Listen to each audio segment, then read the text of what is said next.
जाएगा वो, ये ध्यान रखना।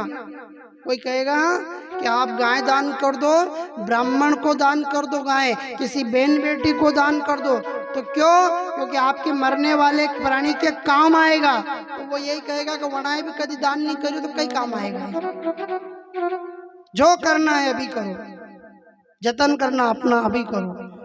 ये सब प्रपंच है महाराज, चाहे आप कौन सा भी ग्रंथ उठा के देखोगे तो वो यही कहेंगे कि ये सब मिथ्या है। तो सत्य क्या है? सत्य केवल भगवान है। और भगवान की पूजा, भगवान का पाठ, भगवान का जप। एक काम करना, जब हम किसी सामने वाले को देखते हैं तो उसके देखने की नजर और हमारी नजर जब मिल जाती है तो उससे संबंध बन जाता है। देखना, कहीं जाओ, बस में जाओ, गाड़ी में जाओ, मंदिर में जाओ, सत्संग में जाओ, पूजा पाठ में जाओगे तो वहाँ नहीं हो पहचान वाले होंगे तो वो भी पहचान वाले बन जाएंगे। क्यों? क्योंकि देखने में। तो जब वो बन सकते तो अपने से भगवान से प्रार्थना करना, निवेदन करना कि ना पूजा जानता हूँ, ना मंत्र जानता हूँ, ना तेरी तपस्या जानता हूँ, केवल इतनी ही सी प्रार्थना जानता हूँ कि हे प्रभु तू मेरा है और मैं तेरा हूँ, और किसी का नहीं। ये घर अपना है, हम कहते ये घर मेरा है, तो वो कितने दिन, जब तक हाथ अपना शरीर चल रहा तब तक। किचन बहू आई के छूटा, बेडरूम पोते हुए तो छूटे, और घर का जो हाल रहता है, फिर पोते की भी लाड़ी आ जाए तो वो हाल भी छूट जाए। खाली एक 4 पाई का पलंग लगे, बस इतनी जगह मिले अपना, इतना ही मिलता है ना, सब छूट जाए। अपनों ने मकान बनाया महाराज, हमने मेहनत करी, छोरों को पढ़ाया लिखाया, और आखिरी में जाकर के महाराज धीरे धीरे सब छूट गया हमसे। आपने नी भी छोड़ांगा तो भी छूटेगा महाराज। और अंत समय में उस पलंग पर ही पड़े पड़े हाय हाय हाय हाय करते रहे। जिनको आप ब्याह करके लाए हो, जिनको आप घर में अपने वंश को बढ़ाने के लिए बहू बेटियों का एक परिवार बनाया, वे भी यूज किएगा कि हाय हाय डोकरी करी रही कदी मरेगा यार। कोई 11 मानेंगे। देखो ये भागवत का महात्मा है, सीधी सीधा महत्व है, समझना। आज पहला दिन है, थोड़ा समझने में समय लगेगा, पर प्रयास करेंगे। वो कहेगी कब मरे, पानी मांगे, नहीं पानी पिला दे, लो। आया था ना वो समय आ गया था, जिन्होंने इनकार किया था, तो वो कोरोना के समय में देख लेना। फिर भी लोगों को समझ में नहीं आ रहा महाराज कि हमारी मुक्ति कैसे करना है, कैसे भक्ति करना है। सीधी गणित है। यहाँ सुख जी महाराज बता रहे हैं, कई जनीवे तो सुन लो, सुनने से हमारा कल्याण हो जाएगा। नहीं सुनोगा तो सुनना किसकी? कोई भी माता है अपने घर की लाड़ी की बुराई करे तो नहीं सुननी, कोई भी बहू अपने सास की बुराई करे नहीं सुननी, कोई भी अपने घर की किचवाड़े की बुराई करे तो सुननी किसकी है? केवल भगवान की कथा का श्रवण करना है। कान दिया भगवान ने भगवान की कथा को सुनने के लिए। अगर आपने बचपन से लगा के बुढ़ापे तक की यात्रा में भगवान की कथा को सुना, सत्संग सुना, सुंदरकांड सुनी, भजन सुने, कीर्तन सुने, तो आपका कल्याण बुढ़ापे में जाकर के हो जाएगा। नहीं यदि आपने आज छोरे के लाड़ में, आज पति के लाड़ में, आज काम काज में, पैसे की हाय में जब आप आओगे, तो बुढ़ापा जब आएगा तो महाराज उस समय आपका बुढ़ापा ऐसा बिगड़ेगा कि वहां पे हाय हाय हाय हो रही थी, अब बाद में बुढ़ापे में जाके हो हो हो हो होगी ना, आखिरी में हो जाकर के वो मशान में जल जाएगी।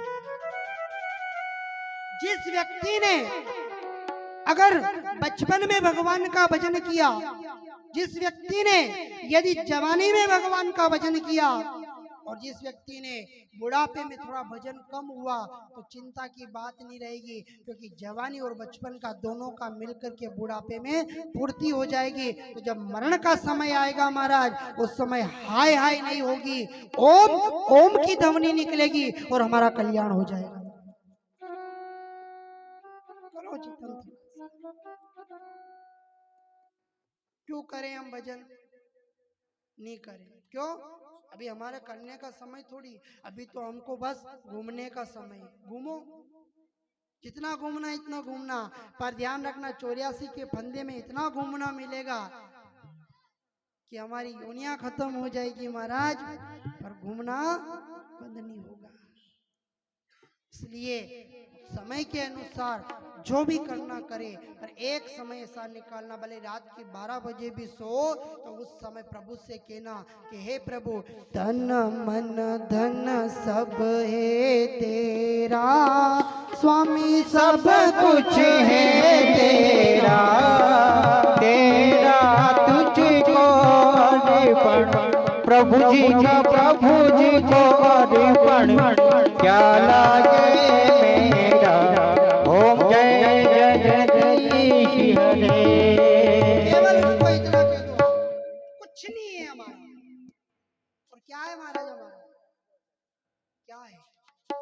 इस संसार में विचार करना आप, एक बात सभी मात्र शक्ति मेरी बात पर ध्यान लगाना कि हमारा है क्या?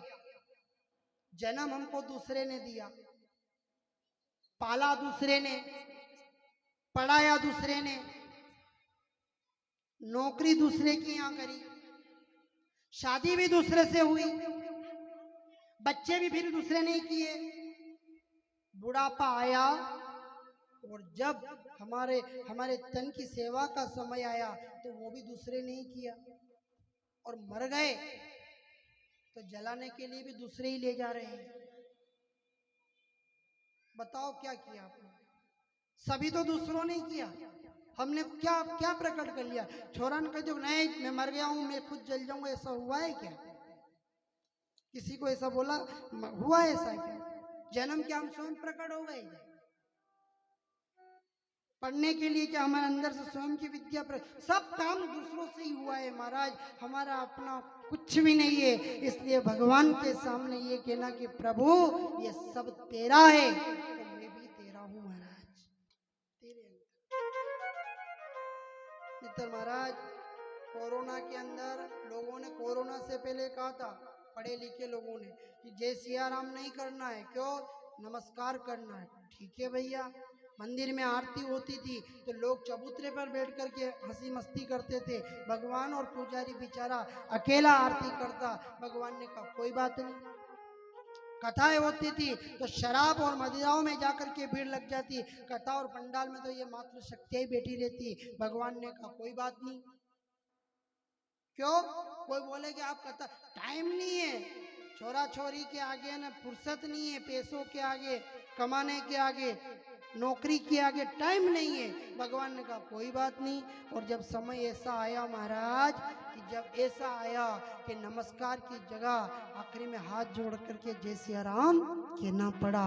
अगर कोई गलती से हाथ भी लगा दे तो दूर हो जाएगा, साबुन से 7 बार हाथ धोएगा, थोड़ी सी खांसी चली कि डॉक्टर को बोलेगा मैं उसके छू गया था, कभी देख तो क्या बताओ। मंदिर में घंटी बजाते पुजारी अकेला, तो हम वो टीवी के अंदर वो चलती है ना नाटक है, वो देखने के आगे टाइम नहीं था, तो भगवान का देखो नाटक, मंदिर जाना ही बंद करवा दिया। और अपना ही घर जेल बन गया महाराज। अपन खिड़कियों में से ताक ताक करके देखे कि किस रास्ते पे कभी घूमने के लिए चले जाएं तो अच्छा रहे, एक 4 कदम भी जाए निकरिया कि वहां तो यमराज बाद में आएगा, ये पुलिस वाला पहला जाए ना फिर अंदर। हुआ कि नहीं हुआ? जेल के कैदियों से पूछना कभी कोई छूट के आए तो कि जेल के अंदर तो बड़ा आनंद था महाराज। क्यों? पूरी जेल में घूम लेता, न भी हंडे रहे न घुमारता। लेकिन आप लोग घर और जेल थी भी खतरनाक हुई। बताओ, खांसी आई, और जिस घमंड में हम रहे, भगवान ने कहा चलो कोई बात नहीं, अब थोड़ा समय दे देते, सुधर गई होगी संख्या जनता। तो आखिरी में भगवान ने कहा कि ठीक है कोई बात नहीं। जरा सो समय भगवान ने डील छोड़ी कि मंदिर जाना छोड़ दिया, इधर पैसा कमाना, उसको लूटना, ऐसा करना वैसा करना। तो भगवान ने कहा ये अभी नहीं सुधरे, थोड़ी और करो। तो दूसरी बार आए, तो दूसरी बार में जिन लोगों को आया वो कहा अपन तो सब कर लेंगे, पैसा होगा तो सब होगा। भगवान ने कहा लगा पैसा, तो ऑक्सीजनों की कमी आई, करोड़ों रुपए लगा दिए महाराज, पर एक ऑक्सीजन तक नहीं मिली लोगों को। तो यह चीज आओगे कि नहीं? अभी कोई मना कर रहा अपने को कि नहीं सुनो, अधर्म पे चलवा वाला है नहीं, भी मना कर ही सके। लेकिन प्रशासन, कानून, पुलिस, भगवान ये कोई मना नहीं करे, करो जितना तुम करोगे। फिर ऐसा अगर आया तो ये करा हुआ तुम्हारे घर में पुण्य उदय रहेगा महाराज, और उस समय तुम्हारे ऊपर कोई आपत्ति नहीं आएगी। जिस प्रकार से एक किसान बीज को बोता है और 6 महीने बाद उस फसल को प्राप्त करता है, इसी प्रकार अगर हम पुण्य का बीज बोएंगे तो ये हमें अंत समय तक प्राप्त होगी। और अंत समय में कोई आए या न आए, पर मेरा गोविंद, मेरा ठाकुर जरूर आएगा महाराज, आएगा। भोजन करने पे डकार आती है, खाली एक जामपर खाओ या अचार खा लो, पापड़ खा लो, खाया, अपने भोजन में डकार आएगी तो भजन में गोविंद नहीं आएगा। बोलो, इसलिए भगवान से कहना मुक्ति का तू जतन कर ले, मुक्ति का कोई तू जतन कर ले, मुक्ति का कोई तू जतन कर ले, थोड़ा थोड़ा हरि का भजन कर ले, थोड़ा थोड़ा हरि का भजन कर ले, मुक्ति का कोई तू जतन कर ले, मुक्ति का कोई तू जतन कर ले, थोड़ा थोड़ा प्रभु का भजन कर ले, थोड़ा थोड़ा प्रभु का भजन कर ले।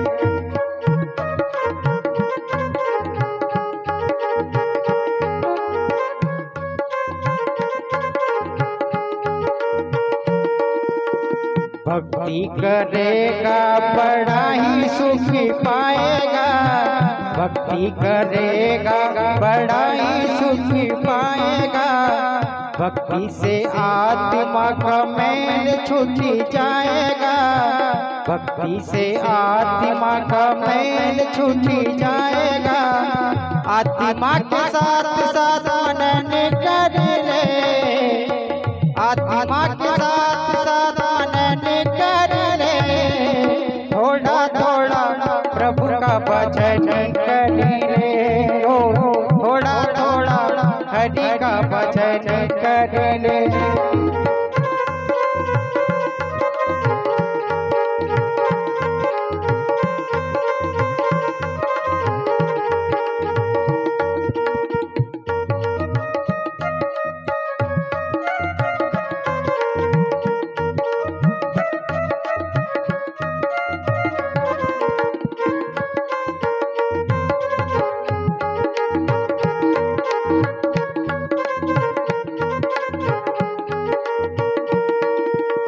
संगत कर अच्छे लोगों की, संगत कर अच्छे लोगों की, दवा मिल जाएगी सभी लोगों की, दवा मिल जाएगी सभी लोगों की, जिंदगी को अपने चमन कर ले, जिंदगी को अपने चमन कर ले, थोड़ा थोड़ा हरि का भजन कर ले, थोड़ा थोड़ा हरि का भजन कर ले, थोड़ा थोड़ा प्रभु का भजन कर ले, थोड़ा थोड़ा हरि का भजन कर ले। बोलिए साचे दरबार की जय हो। केवल जतन करना। और देखो ये कथा है, आपने कथा सब सुनी है, इसका सारांश सुनो। कथा भी हर किसी के भाग्य में नहीं होती है। आपके घर का पड़ोसी यदि किसी मिनिस्टर के पास में जाए और वहां निमंत्रण हो, न वो पड़ोसी घर आके कहे हम तो वहां गए थे साहब, एमएलए साहब के पास, हमारा निमंत्रण था, ये कार्ड था, कितना इतरा है वो, आपड़ो नहीं तो क्या हमारा तो निमंत्रण नहीं था महाराज, तो हम नहीं गए, लेकिन तुम्हारा था तुम गए।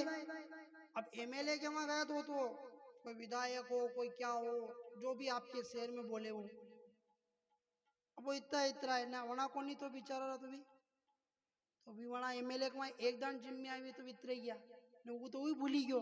लेकिन यहाँ एमएलए का बाप बैठा हुआ है, इसका निमंत्रण सबको आया है, वो यहाँ बैठ गए, जिसको नहीं आया वो रह गए महाराज। कथा हर किसी के भाग्य में नहीं होती है महाराज। और भगवान के ठाकुर का वर्णन कहा है, बहु जन्मानम लाभते पुरुषाम यदवृत्ते। इतना आसान नहीं है भगवान की कथा को सुनना। हम कहते हम कथा सुन लेते, टीवी में सुन ले, वहां सुन ले, ये कोई कथा होती है सुनने की? ये इलेक्ट्रॉनिक मामला है महाराज। आप 7 दिन की कथा एक जगह बैठ के सुनो, लाइट चली जाए तो बोलो रह जाए अधूरी। इसीलिए स्वयं करो और स्वयं सुनो। और ये भाग्य में अपने तो क्या, माता पार्वती के भाग्य में ये कथा नहीं लिखी थी महाराज, पर ये खूब की दो भोलेनाथ थी, प्रभु अब यह कथा सुने दो। कसी बोले कि रामा अवतार में मैं अगस्त मुनि के यहाँ पर कथा सुन नहीं पाई, जिसका परिणाम ये हुआ कि मुझे अपने बाप के ही घर में उस हवन कुंड में अपने प्राणों को त्यागना पड़ा। हे दीनबंधु, हे महादेव, हम चाहते हैं कि आप हमें कथा सुनाओ। भोलेनाथ क्यों नहीं सुना? बोले क्यों? क्योंकि तेरी कथा सुनने की आदत ही नहीं है और तू कथा सुन ही नहीं सकती है महाराज। मना कर दिया बोले। फिर समय आया, फिर कहा पार्वती ने, बाबा आप मुझे कथा सुना दो, मेरे मन में रह गई है। बोले कि नहीं, हम तुम्हें कथा नहीं सुनाएंगे चाहे कुछ भी हो जाए। भोलेनाथ ने मना कर दिया। माँ पार्वती फिर चुप बैठ गई। कई बहु जन्मनम लाभते, कई जन्मों के बाद में, कई दिनों के बाद में, जब माता पार्वती हाथ में थाली लेकर के बाबा भोलेनाथ के पास खड़ी रहती है, आंखों में अश्रु की धारा है और प्रार्थना करती है, बाबा कथा सुना दो।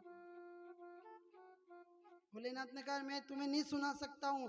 जहां महात्मा अगस्त ने कथा सुनाई थी देवी, उस समय तुमने कथा नहीं सुनी, और नहीं सुनी तो नहीं सुनी। देखो कथा का संदेह करते हैं अपन, वो भी बड़ा लफड़ा है।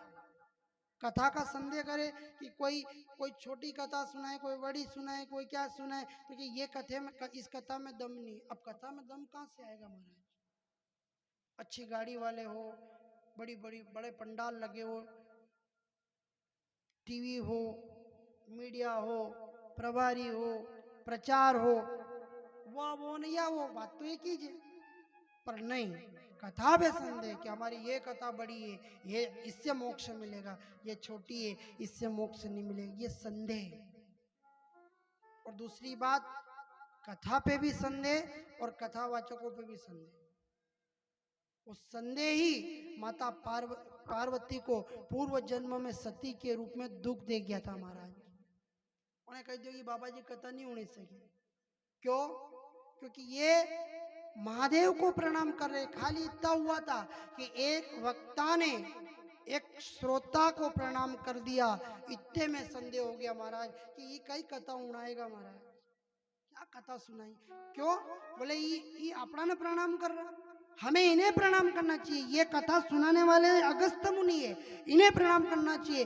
आराम कथा में दम नहीं है, बिल्कुल दम नहीं है महाराज। इतना कह के वो सती भगवान महादेव के साथ उठ करके और अकेले महात्मा अगस्त के वन जो बना रखी वाटिका थी, उस बगीचे के अंदर जाके टहलने लगी। इधर महात्मा अगस्त की कथा पूर्ण तरह से बाबा भोलेनाथ ने सुनी और सुन करके वहां से विदा लेकर के जब सती के साथ कैलाश की तरफ जाने लगे तो माता सती कैलाश में माता सती बाबा भोलेनाथ के साथ चल रही थी। रास्ते में भगवान त्रिलोकी के स्वामी सच्चिदानंद भगवान श्री राघवेंद्र सरकार अपनी पत्नी को ढूंढने के लिए वन में भटक रहे थे। तो इधर माँ ने बाबा ने प्रणाम कर लिया। भोलेनाथ ने प्रणाम किया। भोलेनाथ ने कहा कि जय सच्चिदानंद जग पावन अस चलहु मनोज महाराज। जब भोलेनाथ ने प्रणाम किया तो सती ने वहां पर भी भगवान पर संदेह कर लिया। सती ने वहां पर भी भोलेनाथ से संदेह किया कि आपने क्या भांग धतूरे ज्यादा खा लिए महाराज? बोले क्यों? कि आप एक वन में भटकने वाला याचक अपनी पत्नी को ढूंढ रहा है और उसको आप सच्चिदानंद कह रहे हो। सच्चिदानंद का अर्थ जानते हो आप? भोलेनाथ ने कहा कि यही त्रिलोकी के सच्चिदानंद देवी। सती ने कहा मैं नहीं मानती। क्यों? मैं मान ही नहीं सकती हूँ। जो पत्नी के लिए दौड़ रहा कि मेरी पत्नी सीता सीता सीता सीता चिल्ला रहा है, वो क्या ब्रह्मांड का आधिपत्य नायक होगा? बाबा हमें तो लगता है कि आपने आज भांग और धतूरा भक्तों ने ज्यादा खिला दिया है। भोलेनाथ ने कहा देवी तुम मानो ये नहीं मानो पर यही सच्चिदानंद है। सती ने कहा मैं जाकर के परीक्षा लूं तब मानूं कि ये सच्चिदानंद है कि नहीं है। वो माता सती भगवान राम की परीक्षा लेने जाए। भगवान राम ने माँ शब्द को संबोधित करके माँ सती के वास्तविक रूप में ला दिया। जो सीता के रूप में भगवान के पास गई थी वहां पर भगवान राम ने एक ही बात कही, हे मैया इस वन के अंदर तुम अकेली घूम रही हो, भोलेनाथ कहाँ है? अत्रोज की तो खाली बनाए और कहीं नहीं की। सती की तो कहीं नहीं हुई, भगवान है न, यही सच्चिदानंद है महाराज। उसी समय माता सती ने विचार किया कि अब करे तो क्या करे। आई का बिन जानिए क्यों बिन जाए, क्योंकि संदेह कथा पे संदेह किया। कथा सुनते तो भगवान के झांकी के दर्शन होते और भगवान की झांकी के दर्शन होते तो शायद भगवान के साक्षात दर्शन हो जाते महाराज।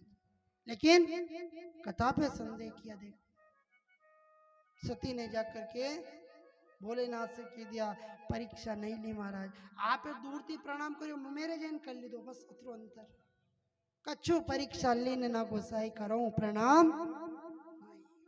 हमने केवल आपके समान पास जाके प्रणाम किया, इतना अंतर है। अब वो सती राजा दक्ष की बेटी है महाराज और देखो किसके सामने झूठ बोल रही, स्वयं महादेव के सामने। जहां आने वाली घटना को पहले से घटित कर दे ऐसे महादेव के सामने झूठ बोली।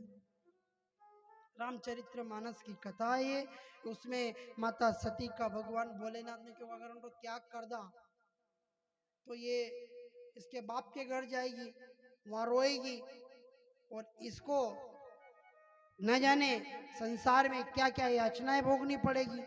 तो भोलेनाथ ने उसे अपने पास वाम भाग में ना बिठाए, इसके लिए कैलाश में जाकर के समाधि लगा करके बैठ गए महाराज।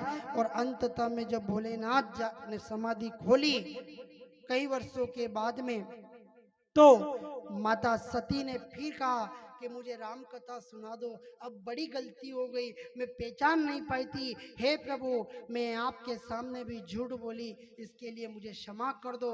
जब दोनों हाथ जोड़ करके माता सती ने बाबा भोलेनाथ को प्रणाम किया और कहा कैलाश के वासी नमो बार बार हो, नमो बार बार हो, आए शरण प्रभु तुम तार तार दो। तेरे वास्ते नमो बारी बारी हो, नमो बारी बारी हो, आए शरण त्यागी नमो तारी तारी हो, आए शरण त्यागी नमो तारी तारी हो। कैलाश के निवासी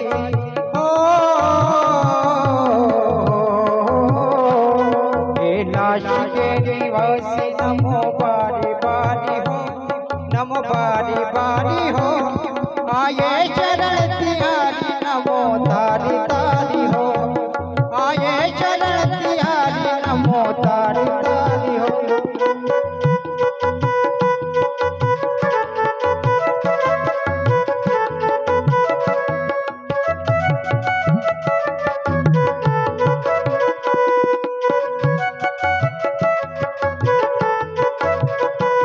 भक्तों को कभी शिव जी निराश ना किया, मांगा जिसे जपा वरदान दे दिया, मांगा जिसे जपाया वरदान दे दिया।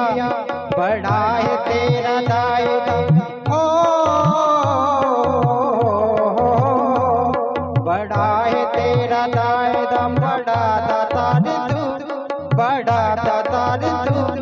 आए शरण तिहारी नमो तारी तारी हो, आए शरण तिहारी नमो तारी तारी हो। कैलाश के निवासी हो, कैलाश के निवासी नमो बारी बारी हो, नमो बारी बारी हो। आए शरण तिहारी नमो तारी तारी हो, आए शरण तिहारी नमो तारी तारी हो।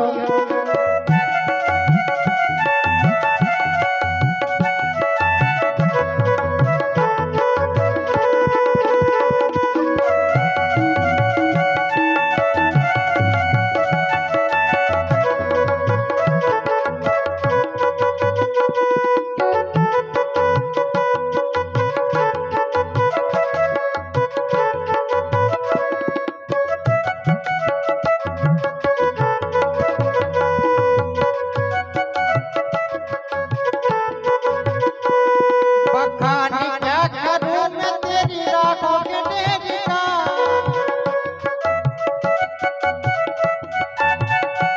चमटी भभूत में खजाना कुबेर का, चमटी भभूत में खजाना कुबेर का।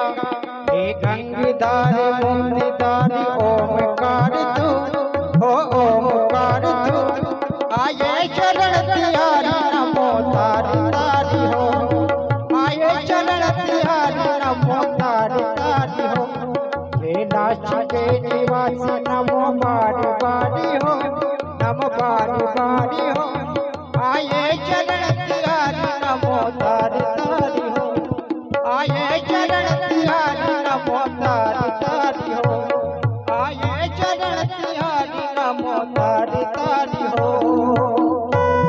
बोले शंकर भगवान की जय हो, कालेश्वर भगवान की जय हो। प्रार्थना करी भोलेनाथ ने कहा ठीक है कथा सुनूंगा पर सामने बैठना पड़ेगा। सामने बैठूंगी पूरी सुनूंगी। तो कथा को सुनने के बाद में पहले जब कथा सुनाई जाती थी तो वहां पर हुंकारा भरा जाता था। ऋषि मुनियों के बीच में जब कथा होती तो वहां पे कथा सुनने के लिए जैसे गाय का दूध निकाले तो पात्र को रखेंगे, बाल्टी रखेंगे तो उसमें वो दूध जाएगा। अगर पानी को भरेंगे तो उस पानी का पात्र रखेंगे। ऐसे ही कथा का एक पात्र है जो कभी कथा नीचे नहीं जाए, उसके लिए ओमकार बोला जाता था। कोई भी कथा करता, सत्यनारायण भगवान की भी कथा करते महाराज तो वहां पर भी ओम बोलते। थोड़ा समय परिवर्तन हुआ, समय परिवर्तन हुआ तो कथा शुरू हुई तो क्या महाराज ओम नहीं बोला है, जो थोड़ा अटपटो लगे तो हो ये बोलेंगे, ये बोलना। फिर थोड़ा समय परिवर्तन हुआ तो सत्यनारायण, आप लोग भी सत्यनारायण भगवान कथा करवाते हो ना, देखना वहां पे पंडित जी कथा करते हैं। नियम था जैसे ही सत्यनारायण भगवान की कथा होती, भागवत होती तो वहां पर हरे नमः बोलते, कोई भी बोलता इति रेवा खंडे हरे नमः। फिर समय परिवर्तन हुआ कि हरे नमः भी थोड़ा तो क्या हम बोल देंगे, आप तो चिंता मत करो। पंडित जी कथा शुरू करे न वहां कोई बैठा होता है कि कथा नीचे डुल रही तो वहां हरे हरे। फिर समय परिवर्तन हुआ ने आखिरी में कहा कि सत्यनारायण भगवान की कथा है तो घर के किसी बेटे को बोला बेटा या पूजा करने के लिए बैठ जा और अपन सब कथा सुनेंगे और तू केवल घंटी बजा के हरे नमो बोलना। वो बेटा कहेगा कि एक काम करो पंडित जी को यहीं से फोन पर कह दो कि आके कथा कर जाए, पैसे ले लेना, नारियल चावल नवग्रह पूजन जो लगे वो दे देना और कथा करवाना। आप फुर्सत तो आप बैठ जाना, नहीं तो आप भी आपको काम करना। बेचारा वो पंडित जी आए, चावल टुकड़े पड़े हो तो के लो, वो चावल की ढेर बना के कथा करे। एक दो माता कभी कोई बच्चों को रखने वाली जैसी हो या परम धाम जाने वाली हो तो वड़ा ने बोल देगा भाई जी आप कथा सुनो अटे भाई ने अटे न हरे नम कर जो आपको कल्याण वेगा। वणे ना तो सुनाई दे ना दिखाई दे ना बैठा है ना चला है, उसको सुप्रत करा। तो भगवान ने कहा कोई बात नहीं, इसको तूने हमारे सुप्रत करा, इसका तो कल्याण हो जाएगा, पर तेरे को टाइम नहीं है ना तो मैं भी तेरे को अंत समय में टाइम नहीं दूंगा। महाराज जब तेरे को समय नहीं है तो भगवान कह रहा है मैं तेरे को क्यों समय दूं? भाई तेरे पास तो एक घर चलाने का काम है, इसमें टाइम नहीं है, तो मुझे तो पूरी दुनिया चलानी, मेरे पास कहाँ समय है। हरे नमक छोड़ो। और अब तो भाई सत्यनारायण की कथा अपने घर में बंद होगी। अब सत्यनारायण की कथा क्या होती है कि पूर्णिमा आती है, पंडित जी को फोन लगा देते, पंडित जी भी ऐसे मिल जाए कि खाली सुपारी फोन पे जेल ले बस भी बड़ा घरे वाले कथा करो कि मत करो। आई मिले कथा करी, बोले हाँ करी ना पढ़ाए तो सुनी भी नहीं। ऐसी कथा हो गई महाराज। ऐसी कथा से क्या लाभ, क्यों प्रदर्शन करें हम। आरती होती है तो वो कैसेट लगा देते हैं, वो ओम जय जगदीश हरे न आई आड़ी आरती चाले। बताओ आप सही भजन कर रहे हैं क्या हम? ये जितने भी हम लोगों को दुख आ रहा है, जितनी पीड़ा आ रही है, जितनी विपत आ रही है अपने को, भाई हम तो बहुत काम करते हैं, रोज जागरण में जाएं, रोज आरती में जाएं, रोज सुंदरकांड में जाएं, रोज भजन करें, फिर भी इतनी पीड़ा आई रही करा। पर बताओ गंदा पानी अगर पानी अच्छा हो नहीं, यदि वो खाली मदिरा के अंदर रख दिया जाए पिवाएगा? बोलो गंगा जल को आप मदिरा के भंडारे में रख दो और वहां उसको वापस लाओ, ये गंगा जल कहां से लाए, वो भंडार में पड़ो तो पी लो, नहीं पिया। वाज खाली अतरी सी बड़ी शीशी अगर मान लो हरिद्वार की बहती गंगा के घाट पे पड़ी हो तो लोग क्या कहेंगे? अतरो अंतर है। शुद्धता, भावना, समर्पण, त्याग सब हो तो ही भगवान की भक्ति करी जाती है महाराज, और उसी भक्ति से हम सबका कल्याण होता है। नितर भक्ति तो सब कर रहे हैं पर उसमें कचरो पड़ी जाए अंति भगवान वाली पानी ने वाली भक्ति ने ग्रहण नहीं करे और वी नहीं ग्रहण करे तो फिर अपना ने भी दुख की विपता पड़ती रहे। कुछ भी मत करो आप, पहले बताया संतों ने हर समस्या का हल एक लोटा जल, सब ले जाकर जल चढ़ा रहे, बोले वो लोटे पानी को बोले मंजे के मत मंजो, साफ हो के मत हो। कोई अगर जल चढ़ा के भगवान की पूजा करे तो भाई पाचे जाने दे धक्को वणे पहला में। अब बताओ ये भक्ति है कि क्या है? देखो कथा है भोलेनाथ की है, पर बताओ भक्ति है क्या?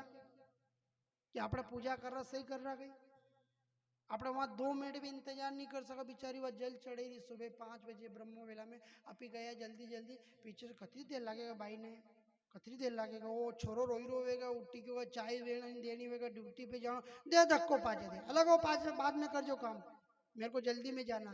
तेरे को जल्दी है, उनको भी जल्दी है, भोलेनाथ को भी, वो भी फिर अपनी तीसरी नेत्र खोलने में देर नहीं करते। पूजा करो महाराज कहीं पे मिले। और हमने तो एक ही पूजा मान ली भगवान से, और उससे यही कहा है कि चाहे भोले हो, नाथ हो, द्वारकाधीश हो, सांवरिया सेठ हो या जगदम्बा हो, बस प्रतिमा रूप अलग अलग बदल दिया। अब भोलेनाथ की कथा कई जगह से हुई कि आपने तो भागवत वागवत में दम नहीं, अपने तो शिव पुराण कराओ। क्यों क्यों कराओ? चावल चढ़वाते छोरा के नौकरी लगेगा, पूजा करांगा तो आप लोग काम वेगा। वो तो खाली वहां तक ही है महाराज। भागवत एक ऐसा विषय है महाराज कि शिव पुराण में भगवान महादेव का वर्णन आ रहा है, ब्रह्म पुराण में ब्रह्मा जी का वर्णन आ रहा है, विष्णु पुराण में विष्णु जी का वर्णन आ रहा है, पर इस भागवत के अंदर तो 64 करोड़ देवी देवताओं का वर्णन आता है महाराज। ये कोई अपत्य नहीं है। इससे अपने पितरों का भी उद्धार हो रहा, आपड़ो भी वही रो, सुख समृद्धि भी हो रही, औलाद नहीं हो तो औलाद हो रही, धन नहीं मिले तो धन का भी, इसमें सब है। ये सागर है और ये सब क्या है? नदियां है। तो अपने को तो सागर का आनंद लेना है। इसलिए 7 दिन तक कोई मन में ऐसो नहीं करे कि अपना तो शिव पुराण कर लेता तो घणो आऊं रहते, वह भी बाबा महाकाल की कृपा होगी तो होगी, लेकिन भागवत की महिमा बड़ी निराली है महाराज। देखो आप, माँ सती ने विनती करी, भोलेनाथ ने कहा हुंकारा भरना पड़ेगा, भरूंगी, बिठाया और कथा शुरू करी। और जैसे ही कथा शुरू करी भाई पूछो मत, भगवान राम की कथा भगवान महादेव सुनाने लगे। और यही सती कभी तो यूं देखे, कभी यूं देखे, कभी यूं देखे, कभी आई देखे, कभी यूं देखे। वो देखवा रो तरीको गलत वही हो कि आकाश में कुछ विमान उड़ के जा रहे थे, ने भोलेनाथ देखा, रुको रुको भोलेनाथ, क्या? बोले कि ये विमान कहाँ जा रहे? बाबा को क्रोध आए कि तेरे बाप के घर जा रहे हैं। मेरे बाप के घर? बोले हाँ, वो यज्ञ कर रहा है और वो यज्ञ करवा करके मेरा अपमान करवा रहा है, वहां जा रहा है। सत्य है कि तो अपने में भी चला कि वहां अपना निमंत्रण भी नहीं है। एक छोटे से छोटे ब्राह्मण और स्वयं तीनों देवों को निमंत्रण दे दिया, लेकिन मुझे निमंत्रण नहीं दिया तेरे बाप ने, और बिना निमंत्रण के तो मैं नहीं जाऊंगा। तो कि सत्संग में तो चले गए आप, अगस्त मुनि की वहां कथा सुनने तो चले गए, वहां निमंत्रण थोड़ी दिया तो आपने कि आप वहां आओ। आप स्वयं गए कथा सुनने, राम कथा सुनने के लिए बाबा गए ना, तो उनको निमंत्रण नहीं दिया, स्वयं चले गए।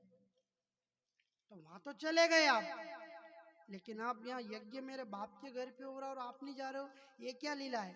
बोले कि सत्संग कथा ये दुनिया के सबसे बड़े बाप की होती है, और वो बाप सबको निमंत्रण देता है। जो वहां जाके बैठ गया समझो उसका निमंत्रण है, और जो नहीं बैठा समझो उसका कोई निमंत्रण नहीं।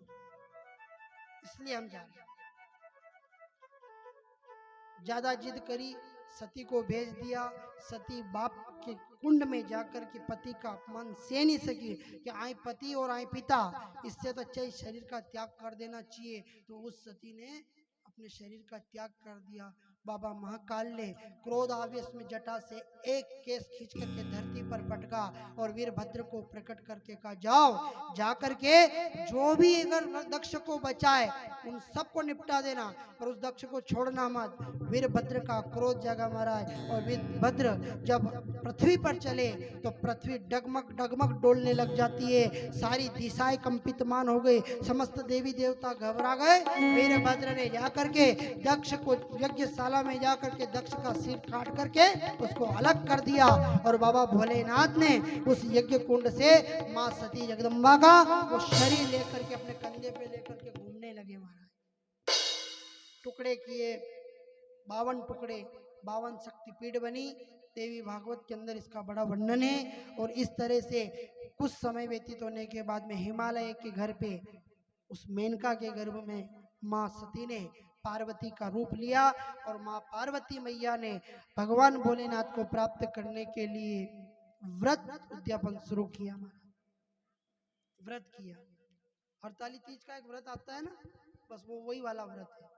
ऊंधे लटकना, ऊपर लटकना, धुआं पीना, कितनी तपस्या करी उसने, समझ लेना व्रत की परिभाषा को महाराज। पार्वती मैया ऊंधी लटक करके आग के धुएं को पिया भोलेनाथ को प्राप्त करने के लिए।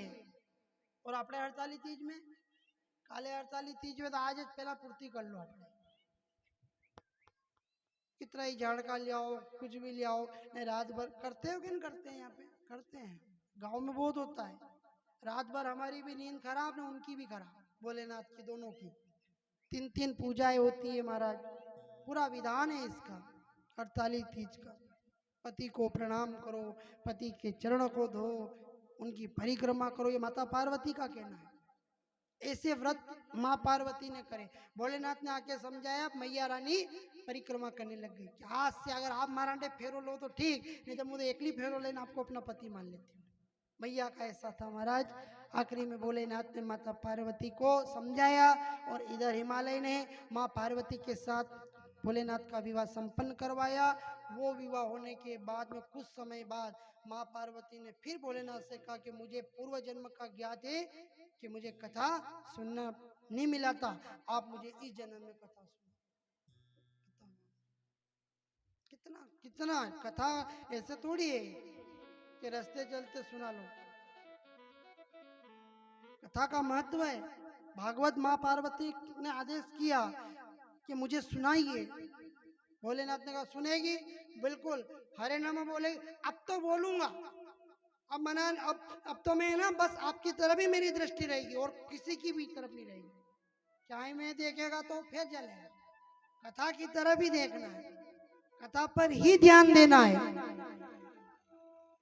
माँ पार्वती ने कहा बिल्कुल। इधर बाबा भोलेनाथ जैसे ही भगवान के उस योगेश्वर कृष्ण का श्रीमद् भागवत कथा का रसावदन करवाने लगे महाराज, उसी समय पार्वती हरे नमः हरे नमः हरे नमः हरे नमः हरे नमः करे और आखिरी में जाकर के जैसे ही मेरे गोविंद के जन्म के प्राकट्य उत्सव की कथा आती है कि पार्वती को नींद आ जाती है।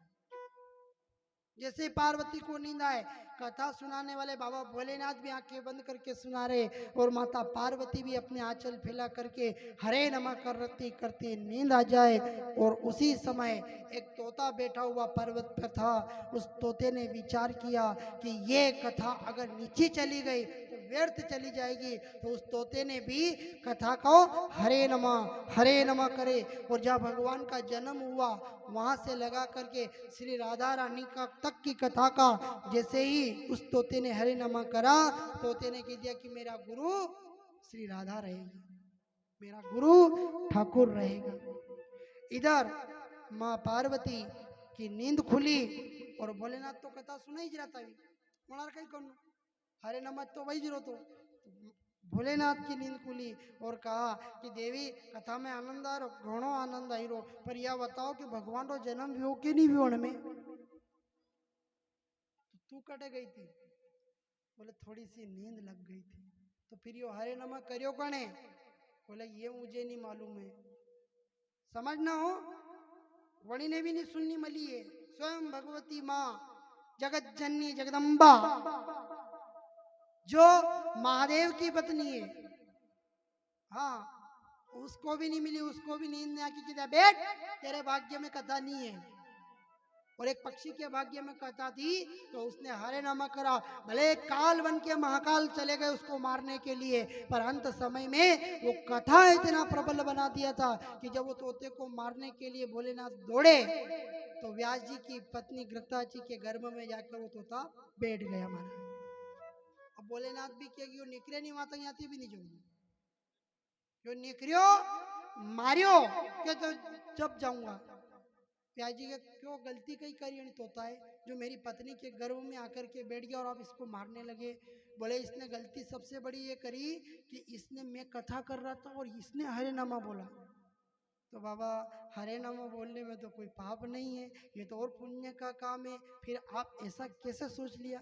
बोले वो नहीं है, और कथा कही है कि दो पति पत्नी के बीच में जो वही रही थी, तो कथा वही रही थी नहीं, यो बीच में कबाब ने हड्डी बनो अनिल ये उनकी गलती है और उसको मारना। देखो ये भी एक बहुत भगवान महादेव इसका संकेत कर रहे हैं कि जो कथा होती है अगर पति पत्नी को सुनाए या पत्नी पति को सुनाए तो वो कथा केवल ब्रह्म को पैदा करती है, और यदि दुनिया को सुनाए तो परमेश्वर को पैदा करती है। महाराज इतना अंतर है। तो मैं तो उस पार्वती के गर्भ से होने वाली संतान ब्रह्म को जन्म देना चाहता था, लेकिन इस तोते ने आकर के सब मामला बिगाड़ दिया। वो तोता गर्भ में बैठा है, वो कह रहा है कि महाराज वह कथा नीचे डूरी रही थी, नींद लग गई थी आपकी पत्नी ने, इसलिए मैंने उसको ढूलने नहीं दिया, उसको नीचे नहीं गिरने दिया महाराज। और आपको अगर फिर भी लगा तो इस गर्भ में बैठा खूब तपस्या को मार क्या जानो भाई, कहाँ जाएगा वो, माँ के गर्भ में बैठा 12 वर्ष तक भगवान महादेव वहाँ खड़े रहे। अंत में वो तोता गर्भ में भी एक बालक का रूप धारण कर लेता है और फिर माँ कहती बेटा अब तो बाहर निकल जा, संसार का वातावरण देख, अब तो बाहर निकल कर अपने जीवन को व्यापन कर। तोता कहता नहीं करूंगा। क्यों? क्योंकि अगर बाहर निकला तो मुझे महादेव मार देंगे, छोड़ेंगे नहीं। महादेव ने कहा नहीं, हम तुम्हें नहीं मारेंगे, तुम्हारी तपस्या इतनी बड़ी है तो हम तुम्हें क्यों मारेंगे। अब मैं तुम्हें वरदान देता हूं कि अब तुम्हें कोई भी नहीं मारेगा, निकल जाओ बाहर। तोते ने के रूप में उस बालक ने कहा महाराज आप नहीं मारोगा तो जैसे बाहर निकलिए कि दुनियादारी मुझे मार देगी। दुनियादारी? बोले हाँ, बाहर निकलूंगा, माँ बाप विवाह करवाएंगे, बच्चे पैदा होंगे, उनको खिलाएंगे पिलाने के लिए कमाने जाना पड़ेगा, तो भगवान का भजन छूट जाएगा। इसलिए यहाँ माँ के गर्भ में बैठकर ही मैं भगवान का भजन कर रहा हूँ। महादेव ने कहा मैं समझा नहीं, आप कहना क्या चाहते हो? बोले महाराज अगर मैंने विवाह किया तो पत्नी की इच्छाओं के लिए अपना जीवन यापन करूंगा। लाड़ी आई जाती क्या वहां चलो वहां चलो वहां चलो, एक लाड़ी कतरा रिश्ता जोड़े महाराज, आपने मालूम है? वही लाड़ी के मामा का मामा न काका का काका न दादा का दादा नी लागे भी वहां भी जानो पड़े, तो उस समय भी बर्बाद ने। फिर पूरी उम्र बना के यो चावे न वो चावे न, आप समझना इस बात को, ज्यादा लंबी नहीं करेंगे। संकेत में दुनियादारी चाहिए न, थोड़ो सो यदि कोई गलती हो जाए या आधी रात में फोन पे बात करता करता अगर घर में जाओ तो देखो उसका मुंह चढ़ जाए, कितना कितना झेलना पड़ रहा है। ये सुखदेव जी कह रहे हैं कि इतना मेरे से नहीं होगा, विवाह के बंधन में बंधना ही नहीं मेरे को। महादेव ने कहा क्यों? पत्नी बच्चे ये सब ईश्वर की कृपा होती है। और ध्यान रखना हमारे संत लोग कहते हैं कि घर छोड़ करके भजन करोगे तो ये तो आधा सत्य है, बिल्कुल आधा सत्य है। क्या? घर छोड़ करके भजन करोगे ये आधा सत्य है, और घर में रह करके कीर्तन करोगे ये पूर्ण सत्य है। जो व्यक्ति घर में भजन कर सकता है ना वो बाहर नहीं कर सकता है। क्या करेगा? आप समझो साधु संत क्या भजन कर पाए? बड़ा घर छोड़े तो आश्रम बना दो, घर छोड़ा आश्रम बना लिया। उन्होंने अपने पत्नी और बच्चों को छोड़ा तो चेलों की जमात खड़ी कर दी। उन्होंने विवाहों में जाना, फंक्शनों में जाना बंद कर दिया, तो इधर उन्होंने बड़े बड़े भंडारे और उत्साह मनाना। छूटा क्या? बताओ आप, छूटा कुछ नहीं छूटने वाला। इसलिए घर में रहो, माता पिता की सेवा, अपना परिवार गृहस्थ चलाओ और उसमें आनंद के साथ में भगवान का भजन करो। वो भजन ही हमारे आगे तक काम आएगा। ना अपने भजन में थोड़ी सी गड़बड़ होती है कि फिर अपने भजन को सफल बनाने के लिए, उस भजन को वजन बनाने के लिए हमारा घर का सदस्य, कभी माँ, कभी पिता या कभी पत्नी उठ करके जैसे वो हाथ ऐसे गिरे आपका सहारा बन जाएगा। देखो आप, नहीं तो मोक्ष की कामना मत करना हो हम कि अपन घर छोड़ करके मोक्ष मिल जाएगा। मोक्ष तो जिसका पिता, जिसका पुत्र स्वयं विधाता है, जिसका बेटा स्वयं त्रिलोकी का नाथ है, वो भी जब बाप का अंत समय आया तो वो भी घर छोड़कर वनवास में चला गया और वो बाप हाय राम करते हुए ही मर गया महाराज। इसलिए मोक्ष की कामना अगर करनी है तो विधाता से, भगवान से अपने शुद्ध कर्मों के द्वारा करो महाराज। सुखदेव जी को समझा रहे हैं महादेव कि तू अगर घर में बैठ के भजन करेगा, सत्संग करेगा तो ये झमेला नहीं है महाराज। ये तो बहुत बड़ी कृपा है भगवान की। और कहाँ पत्नी दुख देगी? पत्नी दुख दे सकती है, धर्म पत्नी कभी दुख नहीं देगी। धर्म पर चलोगे तो पत्नी सहयोग करेगी। देखो आप, वहाँ राजा बलि को जब धर्म डिगमिगाने लगा, जब भगवान का सत्संग डिगमिगाने लगा तो उसकी पत्नी आगे आ गई। भगवान राम को देखो आप, जब भगवान राम अयोध्या के अंदर विचलित होने लगे कि मैं करूं तो क्या करूं, तो और माँ सीता धर्म पत्नी बन करके आगे आ गई। नहीं, यदि अगर सन्यासी बन जाता का रहता तो गृहस्थ की पहली सीढ़ी है ये। गृहस्थ जीवन में नियम है, सुबह प्रातः काल उठो, ठाकुर जी की सेवा करो, स्नान करो, घर का सफाई करो, ये सारा काम ब्रह्म वेला में होना चाहिए। फिर घर में अगर आप चाय बना रहे हो तो वो चाय ले जा करके पहले ठाकुर जी को चढ़ाओ। भगवान हर एक चीज तेरी है, इसका भोग तू लगा। बाहर जा रहे हो, अगर 4 कपड़े हमारे सिला रहे हैं तो एक ड्रेस ठाकुर जी के लिए आओ, घंटी बजाओ, बाल भोग लगाओ, प्रसाद चढ़ाओ, नैवेद्य चढ़ाओ और उनसे प्रार्थना करो ये सब दुनिया झूठी है और तू ही मेरा है। और उससे कहो मात पिता तुम मेरे शरण करूं मैं किसी की, स्वामी शरण कहूं मैं किसी की।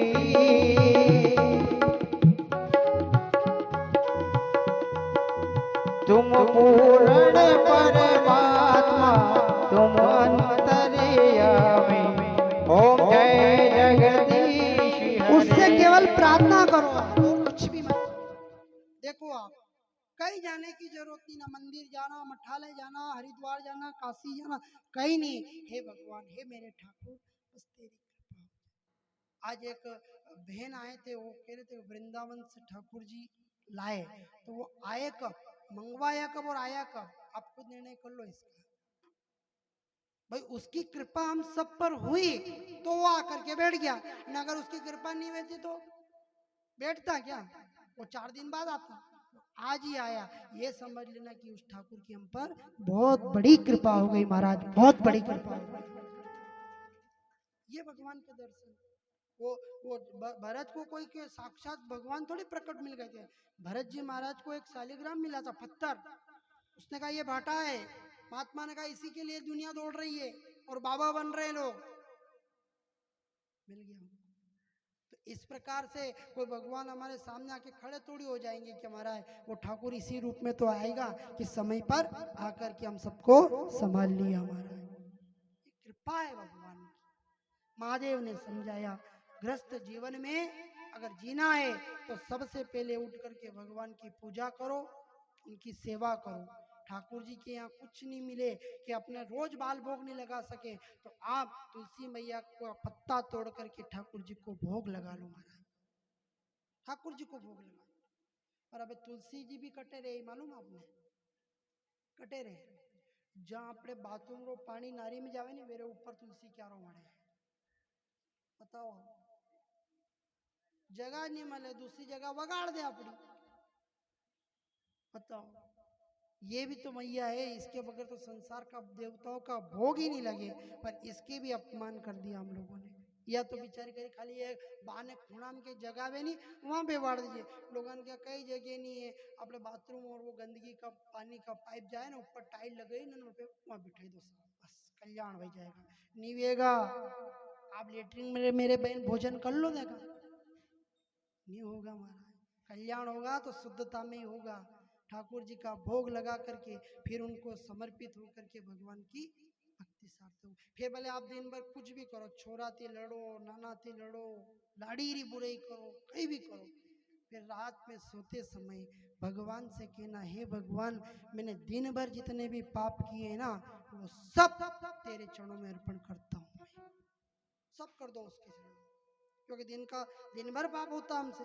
आई की बात वही करा, वेरी बात वही करा, बुराई करा, कोई कहीं करे तो वन देखा, तो बहुत कुछ होता है महाराज। तो शाम के समय भगवान को सोते समय समर्पित कर दो कि हे प्रभु तेरा तुझको अर्पण है। क्या है ये मेरा, कुछ भी नहीं है महाराज। इतना निवेदन कर लेना महाराज, आपकी भक्ति सार्थक हो जाएगी। न अगर वह भी नहीं वे अपनाती, वह भक्ति भी नहीं वे नहीं, तो एक और भक्ति को तरीको बताएं हम आपको, बहुत आसान है, बहुत सरल है। क्या, आप कुछ भी मत करना, सुबह उठ के रात में सो, वहां तक जो भी लोग मिले उनसे आप हाय ने हेलो मत करना, जय श्री कृष्णा और जय श्री राम कर लेना। आपने जय श्री कृष्णा करा और सामने वाले ने भी जय श्री कृष्णा करा, तो जब अपने हाथ को रगड़ते हैं तो यहाँ पर आग उत्पन्न हो जाती है, गर्माहट आ जाती है। तो दोनों का जब भगवान का मिलन कृष्णा होगा तो उन दोनों के कृष्ण के रगड़ में एक दिन भगवान प्रकट हो जाएगा। ये हाय हलो छोड़ दो, आकी उम्र हाली ज रहा भी ना हाय हाय ज वही रही है। तो इसलिए ये छोड़ो, जय श्री कृष्णा और जय श्री राम बोलो। जो जिसको भी लगे, आपके गुरु ने जो मंत्र दिया वो बोल, आपकी भक्ति सार्थक होगी। महादेव ने समझाया और इतना ही कहते हैं, महादेव अंतर ध्यान होते हैं। वो बालक 12 वर्ष का जो बालक अंततः में जैसे ही माँ के गर्भ के सामने प्रकट हो जाता है, वो प्रकट होते ही वेद व्यास जी उनका नामकरण करते हैं कि संसार में ज्ञान को उज्जवल प्रदान करने वाला ये बालक कोई छोटा मोटा नहीं है। इसने महादेव के वाणी से स्वयं भगवत चिंतन सुना है। इसने स्वयं द्वारकाधीश और मैया राधा रानी की कथा का रसामदन किया है। इसलिए तोते के रूप में, एक सुख के रूप में इसने इस कथा का श्रवण किया, इसलिए इनका नाम आज से सुखदेव रहेगा। बोलो सुखदेव मुनि की, बोलो सतगुरुदेव भगवान की। तो जय जयकार कर रहा, सुखदेव जी उसी समय निर्वस्त्र होकर के जंगल की तरफ चला गया महाराज। और जैसे पीछे पीछे पिता दौड़े, बेटा रुको, बेटा रुको, बेटा रुको। ये छोरा सुना नहीं, वो निर्वस्त्र है, 16 वर्ष की 12 वर्ष की आयु का बालक है, दौड़ता हुआ जा रहा है। एक नदी में स्नान कर रही थी कुछ स्त्रियां, कुछ नारियां, वो निर्वस्त्र के स्नान कर रही और ये निकल गए। ये जैसे ही निकला और पीछे वेदव्यास जी आए, व्यास जी ने उन नारियों को देख करके रुक गए। तो इन नारियों ने अपने वस्त्र को धारण कर लिया और नदी से बाहर आकर के वेदव्यास जी को प्रणाम किया। ठीक है, अब यहाँ बात वेदव्यास जी ने प्रकट करी कि उन नारियों से पूछा कि आपने, मेरा पुत्र जवान था, मेरा पुत्र यौवन था, आपने उसको देख करके ने कपड़े नहीं पहने, जबकि वो आपके पास से निकल गए और मैं एक पिता के समान हूं और आपने मेरे को देख करके कपड़े बदल लिए, ये भेद क्यों है? वेदव्यास जी ने कहा कि ये भेद क्यों है? बोले महाराज यही तो बात है, आपका बेटा निकला, उसके मन में कोई प्रभाव नहीं था, कोई अभाव नहीं था, उसके मन के अंदर केवल भगवान को पाने का स्वभाव था। इसलिए उसने ये नहीं देखा कि यह नारियां स्नान कर रही है, निकल गया। और आपने मन में भेद आ गया, अभेद्यता आ गई, आपके अंदर विखंडता आ गई, विभिन्नता आ गई कि मैं नारी हूं, और आपने नारी समझ करके रुक गए। इसलिए आपके सम्मान में हमने अपने कपड़े आलिंगन पहन लिए। महाराज तात्पर्य ये है कि व्यक्ति जीवन में अगर मानव अपने तन को ढके या ना ढके, लेकिन अपने मन को वैराग्य अगर बना लिया, अपने मन को परमात्मा की तरफ समर्पित कर दिया, तो फिर उस प्राणी के लिए कोई नारी या कोई नर नहीं, कोई लिंग नहीं, कोई पुरुष नहीं, कुछ भी नहीं, सब परमात्मा की बनाई हुई सृष्टि के एक अणु है जो उनके समान रहते हैं। महाराज ये एक वैरागी के अंदर आता है, और एक ज्ञानी के अंदर केवल शंका प्रकट हो जाए तो फिर यह आलिंगन ओढ़ा जाता है। महाराज सुखदेव जी मुनि को अंततः में जंगल में वन के अंदर बैठे और आनंद से इधर रह रहे, और इधर कुछ समय व्यतीत हुआ। सुत जी महाराज कहते, महाराज जीवन में ये कथा कहाँ से प्रारंभ हुई? सोनकादिक महात्माओं ने जब पूछा तो सुत जी ने कहा कि ये कथा वृंदावन के अंदर से प्रारंभ हुई। वृंदावन क्या है? वृंदावन, वृंदावन वृंदा यानी कि तुलसी, और वन जहाँ तुलसी का ही वन होता है उसी का नाम वृंदावन है। और मेरा ठाकुर भी वृंदावन के अंदर ही रहा है और वृंदावन के अंदर ही भक्ति रही है। क्यों? दूसरी जगह नहीं रह सकती भक्ति, खाली वहां वृंदावन के अंदर ही भक्ति रही। ये सौराष्ट्र में भी रह जाती, ये हरिद्वार में रह जाती, ये जगन्नाथ में रह जाती, रामेश्वर में रह जाती, सब जगह तो भगवान प्रकट है, पर वृंदावन में ही क्यों महाराज? तो वृंदावन में इसलिए कि वहां पर सबके मन परमात्मा के प्रति एक प्रीत बना रखी थी। उसके अंदर गोपियां हो, ग्वाल बाल हो, गाय हो, बछड़े हो, माता पिता हो, वन हो, वहाँ की धूल हो, सब ने एक ही इष्ट को माना।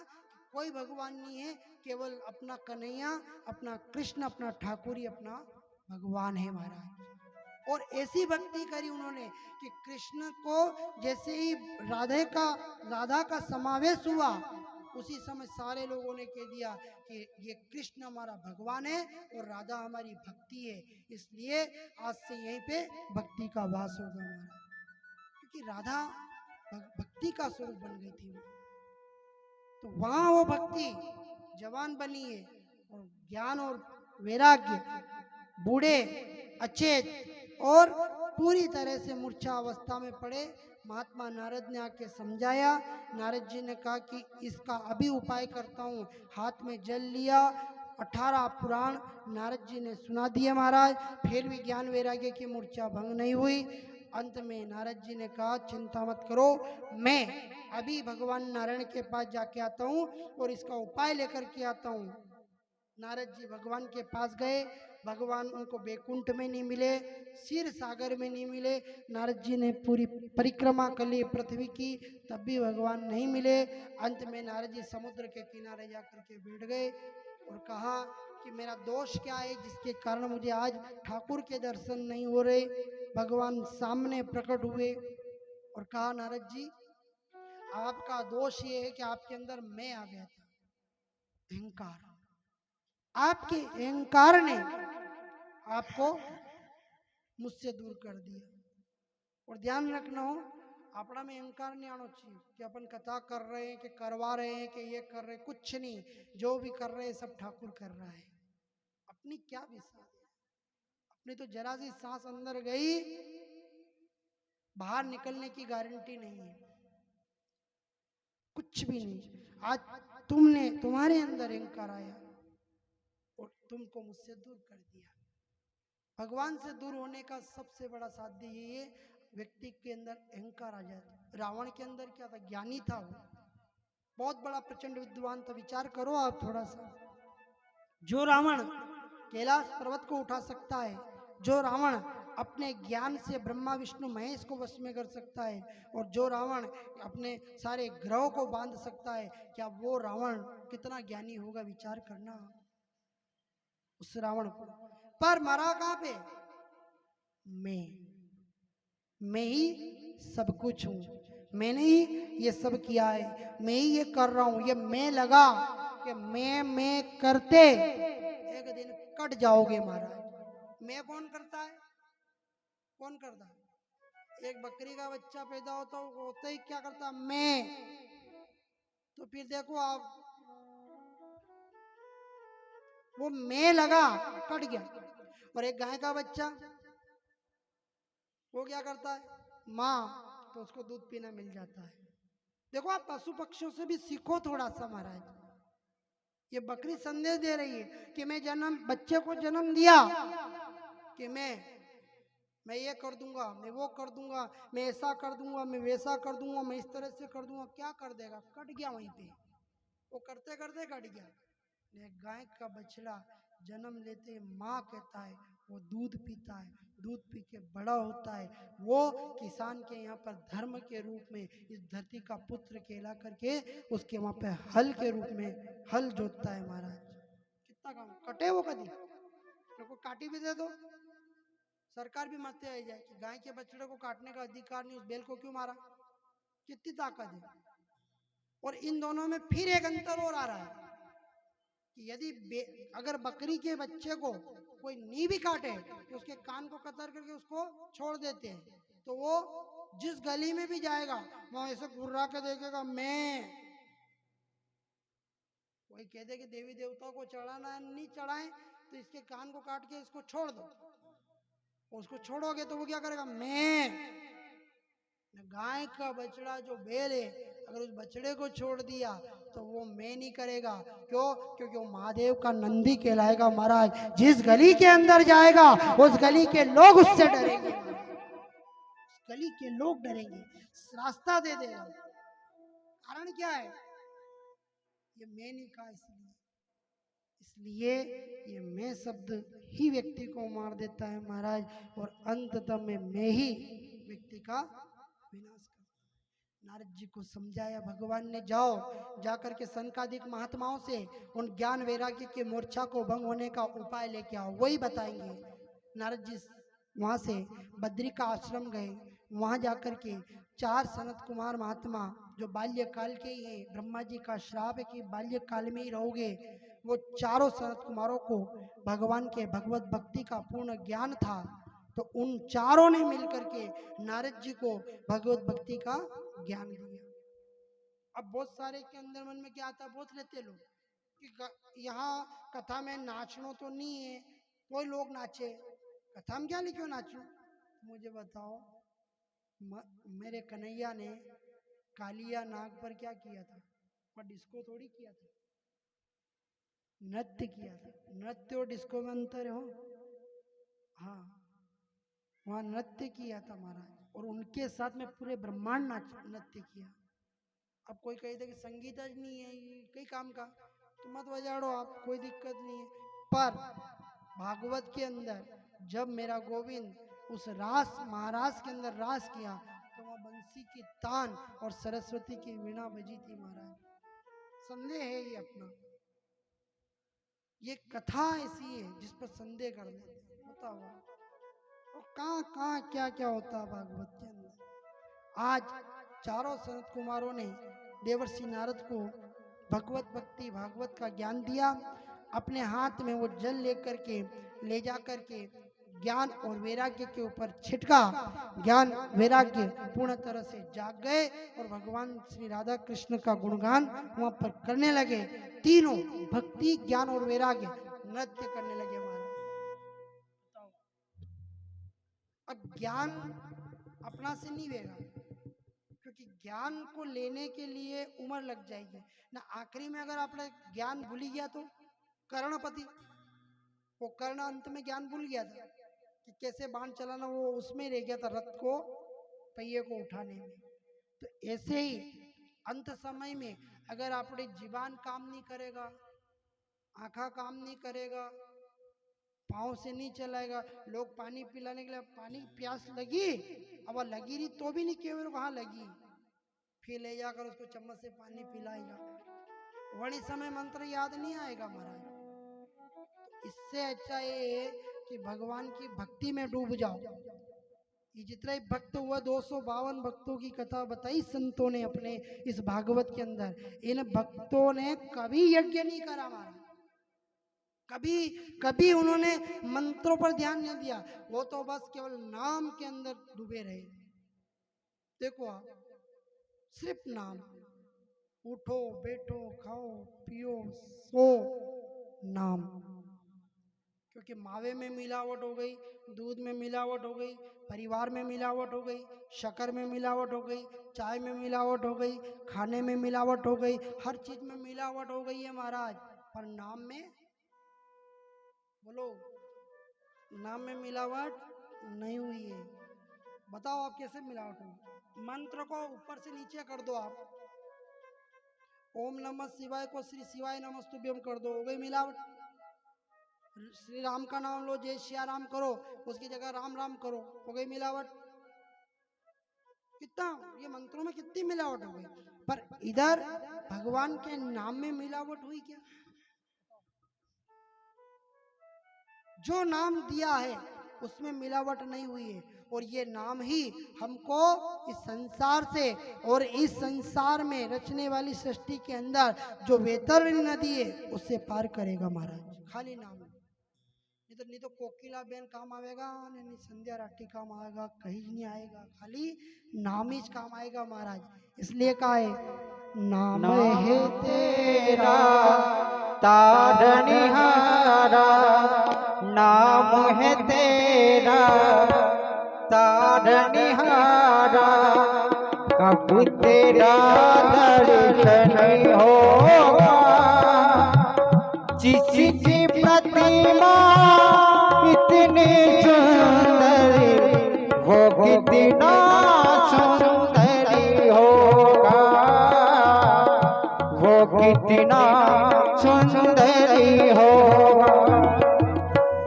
नाम है तेरा तारणहारा, कब तेरा दर्शन होगा। जिसकी प्रतिमा इतनी सुंदर, वो कितना सुंदर होगा, वो कितना सुंदर होगा।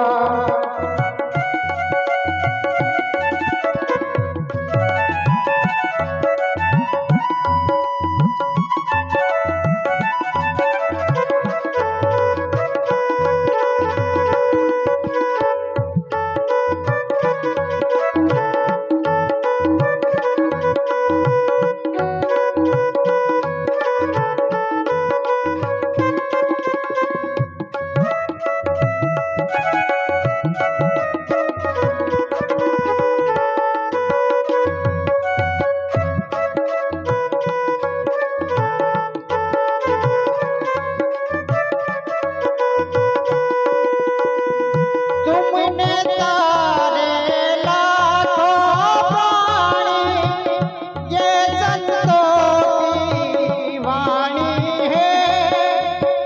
तेरी छवि पर मेरे भगवान, ये दुनिया दीवानी है, ये दुनिया दीवानी है। भाव से तेरी पूजा रचाओ, भाव से तेरी पूजा रचाओ। जीवन में मंगल होगा। जिसकी प्रतिमा इतनी सुंदर, वो कितना सुंदर होगा, वो कितना सुंदर होगा। नाम है तेरा तारणहारा, कब तेरा दर्शन होगा। जिसकी प्रतिमा इतनी सुंदर, वो कितना सुंदर होगा, वो कितना सुंदर होगा।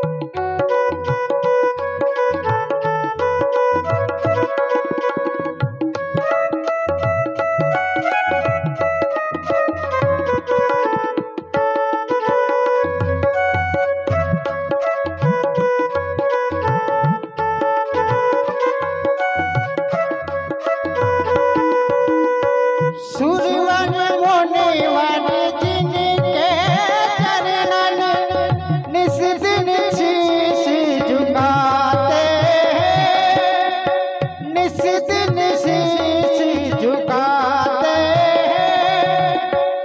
जो गाते हैं प्रभु की महिमा, सब कुछ पा जाते हैं, सब कुछ भी पा जाते हैं।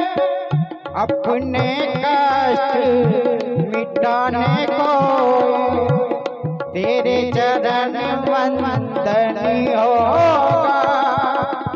जिनकी प्रतिमा इतनी सुंदर, वो कितना सुंदर होगा, वो कितना सुंदर होगा। नाम है तेरा तारणहारा, कब तेरा दर्शन होगा। जिनकी प्रतिमा इतनी सुंदर, वो कितना सुंदर होगा, वो कितना सुंदर होगा।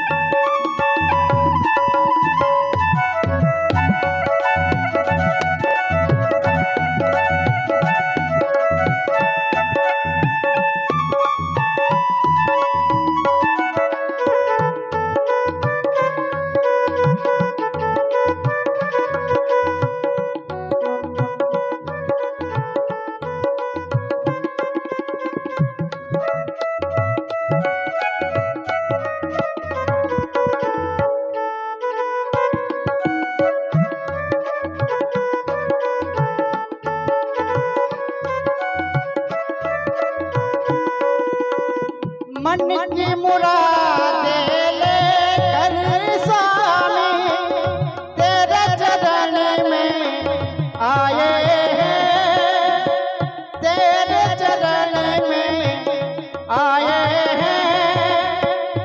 हम हैं बालक तेरे चरणन, तेरे ही गुण गाते हैं, तेरे ही गुण गाते हैं। भव से पारी उतारने को गीतों का सरगम होगा। जिनकी प्रतिमा इतनी सुंदर, वो कितना सुंदर होगा, वो कितना सुंदर होगा। नाम है तेरा तारणहारा, कब तेरा दर्शन होगा। जिनकी प्रतिमा इतनी सुंदर, वो कितना सुंदर होगा, वो कितना सुंदर होगा, वो कितना सुंदर होगा। बोले सांवलिया सेठ की जय हो, द्वारकाधीश की जय हो, अम्बे जगदम्बे मात की जय हो, भागवत मैया की, सुखदेव जी महाराज की जय हो। केवल नाम, बस इस नाम से ही सब पार हो जाएंगे। हनुमान जी ने कभी हवन करते देखा आपने, सुना कथा में? उन्होंने केवल भगवान को स्मरण किया महाराज, और अपने को भी केवल भगवान को याद करेंगे तो उसको दया आएगी, और दया आएगी तो वो अपने पास आएगा महाराज। ध्यान रखना, ये सब मिलावट हो सकती है, पर मेरे ठाकुर का नाम कभी भी मिलावट नहीं होता है महाराज। आगे कथा निमिष सारण्य के अंदर सुत जी बताते हैं कथा प्रकट कहां से हुई। एक समय वेद व्यास जी महाराज अपने आश्रम पर बैठे थे और एक ग्रंथ को लिखा। उस ग्रंथ को लिख करके व्यास जी ने स्वयं पढ़ाई करी कि इसमें मैंने कोई गलत तो नहीं लिख दिया। व्यास जी महाराज ने ग्रंथ में लिखा और उस ग्रंथ को रख दिया। चिंता युक्त हो गए कि मैंने ये कौन सा ग्रंथ लिखा, इससे तो आने वाले कलयुग के प्राणी इस ग्रंथ को पढ़ेंगे तो वो कभी भगवत भक्ति को समझ ही नहीं पाएंगे महाराज। जब तक चिंता में अपनों से कभी कोई नुकसान हो जाए, अपना कोई कर्ज बढ़ जाए, या अपना कोई पैसा रुक जाए, अपने घर की आर्थिक स्थिति बिगड़ जाए, तो अपन क्या करें? घूमने के लिए निकल जाते हैं कभी, या घर के एक कमरे में जाकर के बैठ जाते हैं कि हम अभी हमारा दिमाग खराब है, बहुत चिंता में हम। व्यास जी का भी ये दिमाग खराब हुआ और बहुत चिंतित हुए। जब व्यास जी महाराज अपने आश्रम में चिंता युक्त होकर के टहल रहे थे, घूम रहे थे, आकाश मार्ग से नारद जी ने देखा और नारद जी ने आकर वेद व्यास जी से पूछा, हे व्यास जी क्या बात है, आज आपके चेहरे की आभा मंडल ऐसी मुरझाई हुई क्यों है? मानो आज आपने कहीं अपराध कर दिए हो, उस अपराध के तले दब गए हो, क्या बात है? व्यास जी से नारद जी कह रहे। व्यास जी ने कहा, नारद जी मेरी चिंता कुछ भी नहीं, तो फिर घर में आटा कूट गया, या मकान की आवश्यकता, या कोई ऐसी बात बताओ, आप निसंकोच होके बताओ। एक ब्राह्मण, एक संत और एक सन्यासी, दोनों का मिलन हुआ है, और सन्यासी संत से पूछ रहा है, तू बता क्या दुख है तुझे? उसने कहा, व्यास जी ने, नहीं मेरे को कोई दुख नहीं है, खाली एक ग्रंथ लिखा इससे दुख है मुझे। ग्रंथ? बोले हाँ। कौन सा ग्रंथ? बोले ये देखो मैंने एक ग्रंथ लिखा, जिस ग्रंथ का नाम क्या है? महाभारत। ये महाभारत। तो इसमें कौन सी बड़ी बात है?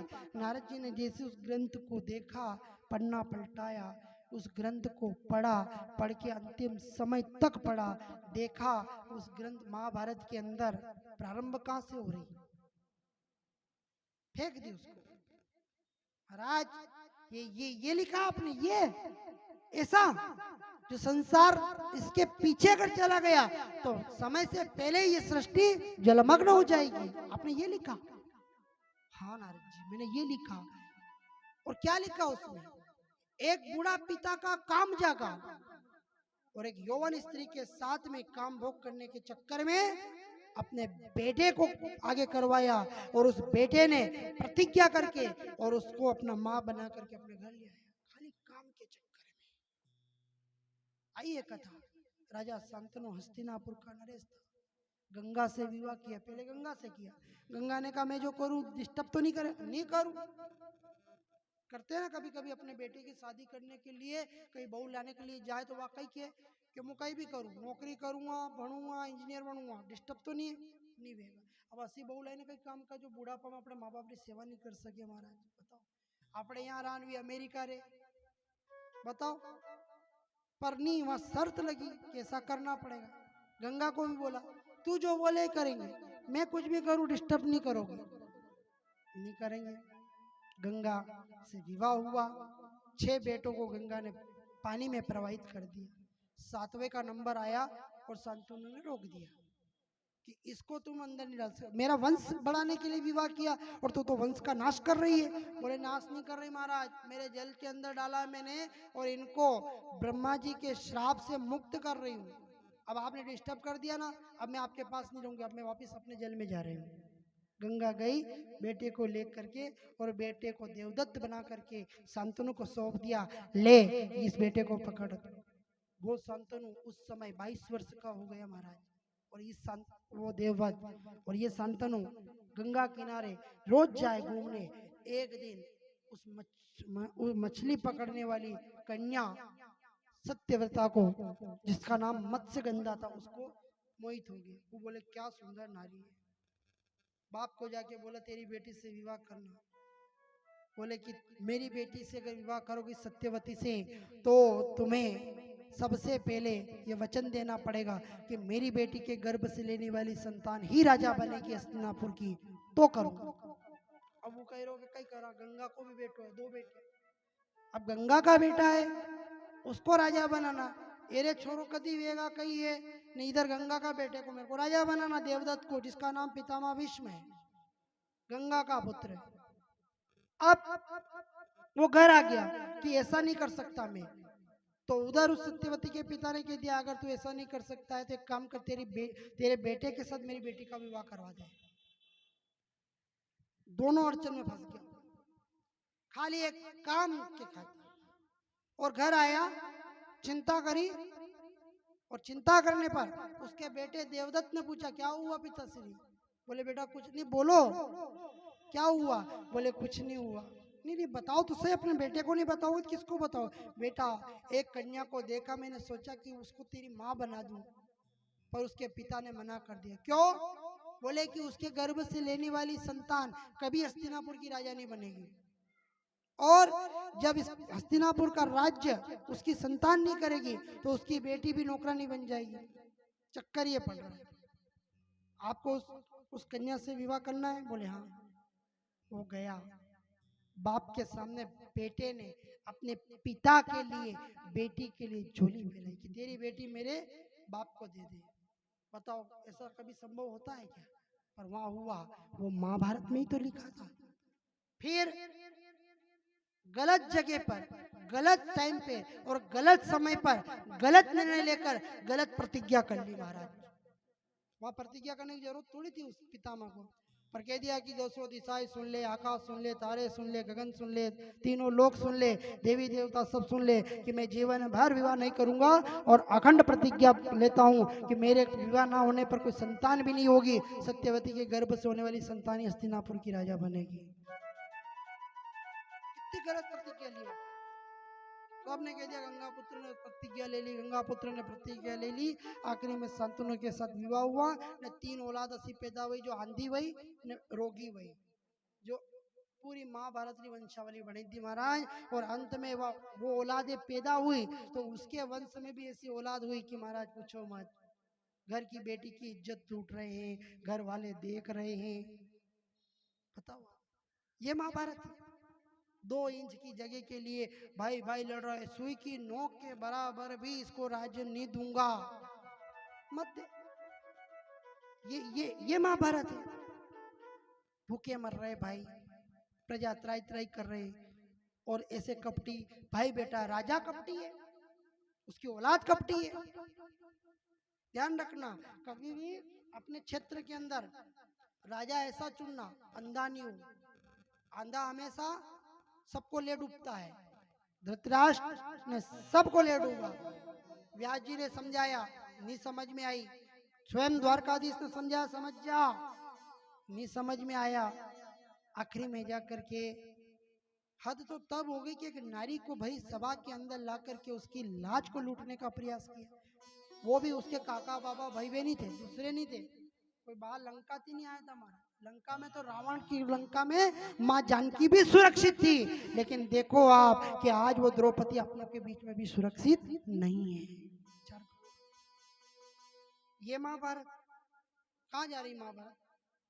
बेटी को आप पढ़ा ही जा रहे हो, पढ़ाए जा रहे हो। खाली किताबी ज्ञान बेटी को मत देना, उसके संस्कार को भी देख देना, उसके अच्छे आचरण को देना। बेटी तू पढ़ना, उसको ये मत देना क्या कि आप पढ़ते रहो और पढ़ा रहे वहां तक तो बेटा बेटी अपने नहीं। जनंती कॉलेज में गया के वंदंती कॉलेजों निकाली शिक्षा लेना आवे। इसलिए अच्छे स्कूलों में, अच्छे विद्यालयों में पढ़ाओ और उनको अच्छे संस्कार प्रदान करो। बेटी सुरक्षित रहेगी, बेटी सुरक्षित रहेगी। नहीं तो देखो आप, रावण के वहां अशोक वाटिका में भी मजाल कोई जो सीता को छेड़ दे। द्रौपदी बेचारी कमरे में बैठी, 5 पति सामने घसीट कर ला करके फेंक दिया। लो और लाए, फेंक दो इसको, तार तार कर दो इसको। 5 पति के बीच में भी द्रौपदी सुरक्षित नहीं रही है महाराज। इसलिए ध्यान रखना, बेटी की सुरक्षा उसके संस्कार और उसके चरित्र और उसके आचरण से होती है। क्यों? माता जानकी को उसकी माँ ने और उसके पिता ने ऐसे संस्कार दिए थे, तो रावण की लंका में भी उसके संस्कार काम आए और उसको मजाल नहीं जो कोई उसको छेड़ दे। और इधर द्रौपदी के पास में थोड़ी से संस्कार की विलीन हो गई थी, अहंकार आया, तार तार हो गई महाराज। नारी को ध्यान रखना। 16 वर्ष की कन्या अपने भारत देश की नारी थी। पीठ पर उसने बच्चे को बांध करके अंग्रेजों से टूट गई। वो तो जब मरी कि अंग्रेजों ने कह दिया इसको जिंदा पकड़ लो और इसको पकड़ करके अपने कारागार में ले जाओ, इसको दासी बनाएंगे। तो उसने भी कह दिया कि दासी तो मैं केवल झांसी की थी, किसी और की नहीं। उसी समय उसने अपना आत्मदाह कर लिया था महाराज। अपने संस्कार को उसने बचाया। कहीं ज्यादा सुंदर थी वह। अपन सुंदरता के चक्कर में अतरो राकोड़ाम चली गया महाराज कि अपन चरित्र भी भूल गए, संस्कार भी भूल गए। आप लोग यहाँ तो कोई देखता नहीं होगा, लेकिन कुछ लोग ये टीवियों पे धारावाहिक चलती है, नाटक कौन सी चलती है वो, एक बस में 2-3 क्या पता नहीं, वो एक कोकिला मोदी बहुत चली थी, हमारे कानों में भी आई। कहीं ले गए हमको चाय पिलाने के लिए महाराज, तो वहाँ बहू बेटी थी, के लिए बेटा चाय बना दे गुरुजी आए, हाँ बना रही ने। वो कोकिला बेन घूरा घूरा के बातें कर रही थी, वो देखा था, याद है आज तक। उसमें इतना विलीन हो गए। आप कभी झांसी की रानी दिखाओ, कभी सीता की चरित्र दिखाओ, कभी अनुसुईया का दिखाओ, कभी राम का दिखाओ, कभी कृष्ण की कुल की मर्यादा का दिखाओ। देखो आप, नारी कोई कमजोर थोड़ी है क्या? यू लोग छेड़ दे नारी को, अपनी बेटी को यू छेड़ देंगे कोई। आज उसने छेड़ दिया, आज उधर छेड़ दिया, कहीं से कोई खबर आती, कहीं इतनी ताकत। अरे वो 16 वर्ष की कन्या, देखो आप, सिंहासन ही रूठी राजवंशों ने जब भ्रकुटी तानी थी, बूढ़े भारत में भी वो आई फिर से नई जवानी थी।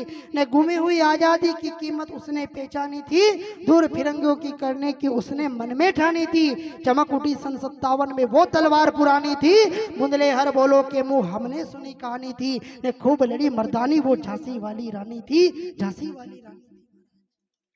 बताओ 16 वर्ष की कन्या, चारों तरफ ब्रिटिश सरकार, और कोई उसके चरित्र पर दाग नहीं लगा सके। न आज हर घर घर में राम बैठा हुआ है, हर जगह जगह पर सरकार बैठी हुई है, न फिर नारी के साथ में ऐसा हो रहा है।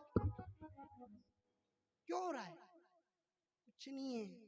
अपने बेटियों को और अपने बेटे को अच्छा संस्कार दे देना।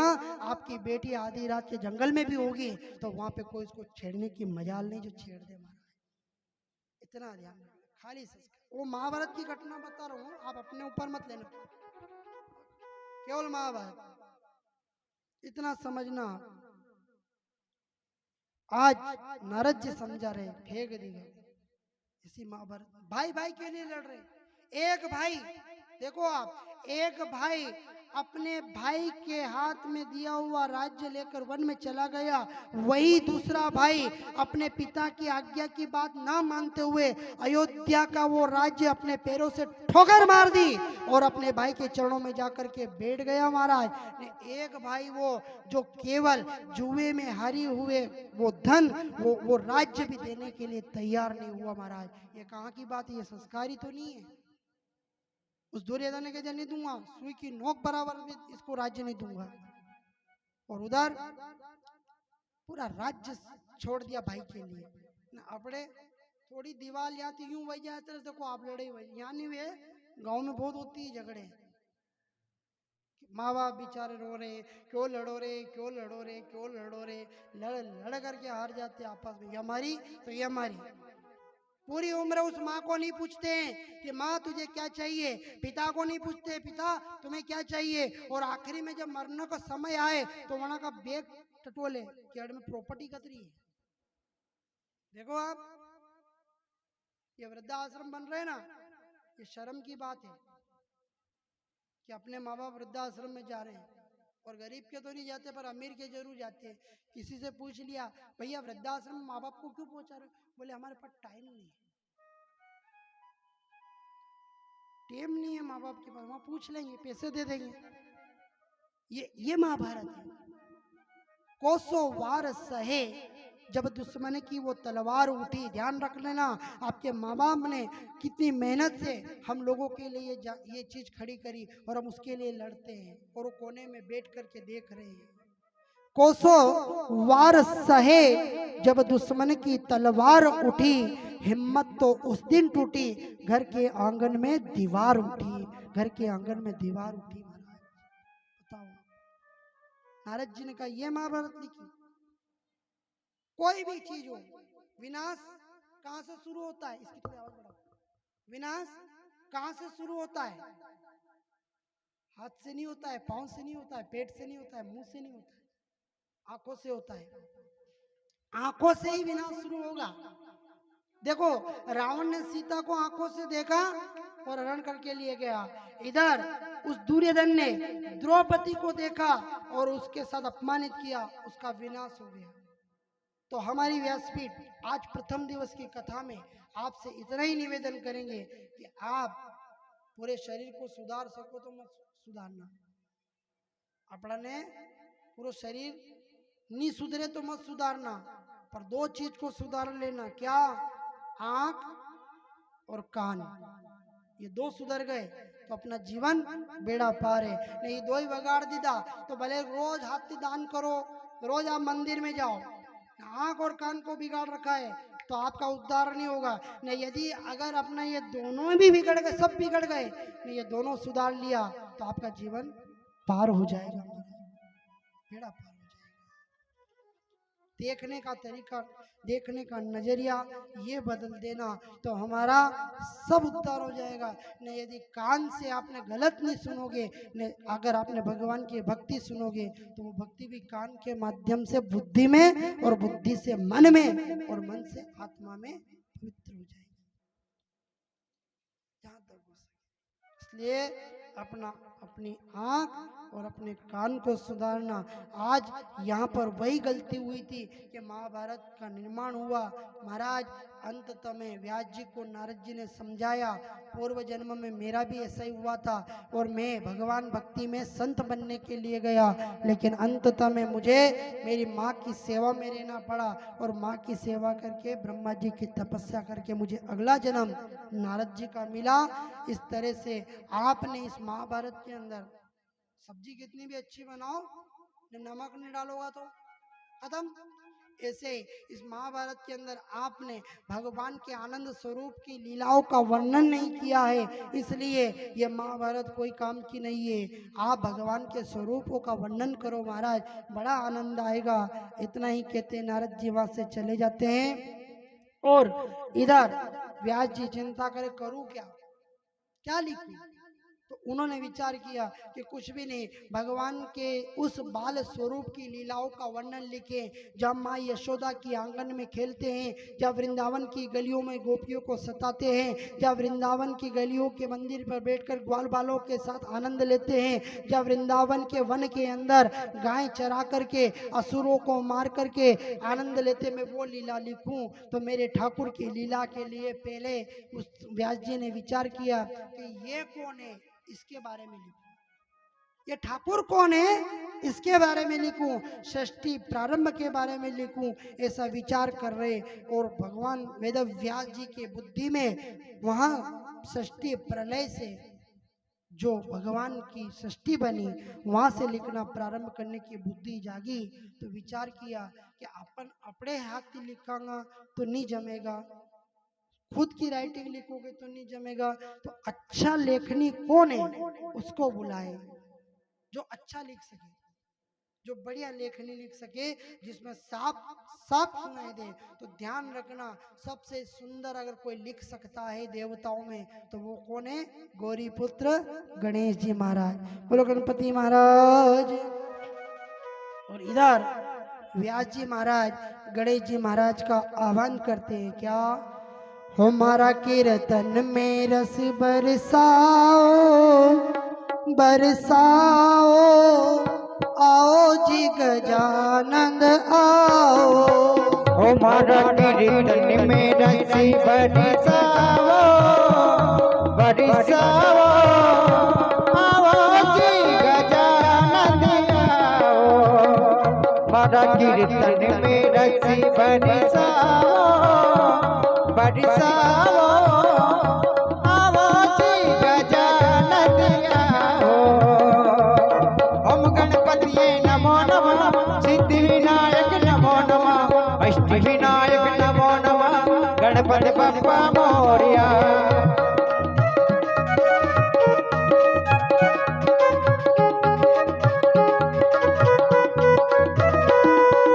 ओम गणपतिये नमो नमः, सिद्धि विनायक नमो नमः, अष्ट विनायक नमो नमः, गणपति बप्पा मोरया।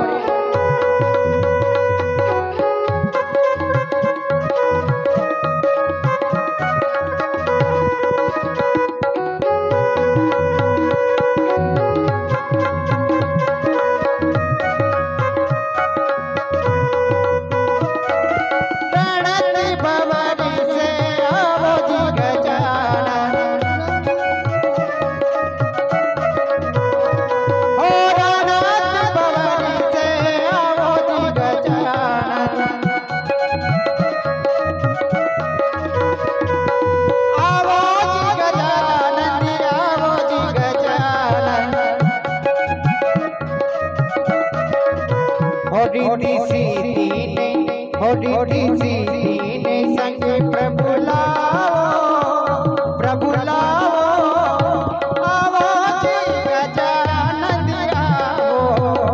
हमारा कीर्तन में रस बरसाओ बरसाओ, आओ जी गजानंद आओ। ओम गणपतिये नमो नमः, सिद्धि विनायक नमो नमः, अष्ट विनायक नमो नमः, गणपति बप्पा मोरया।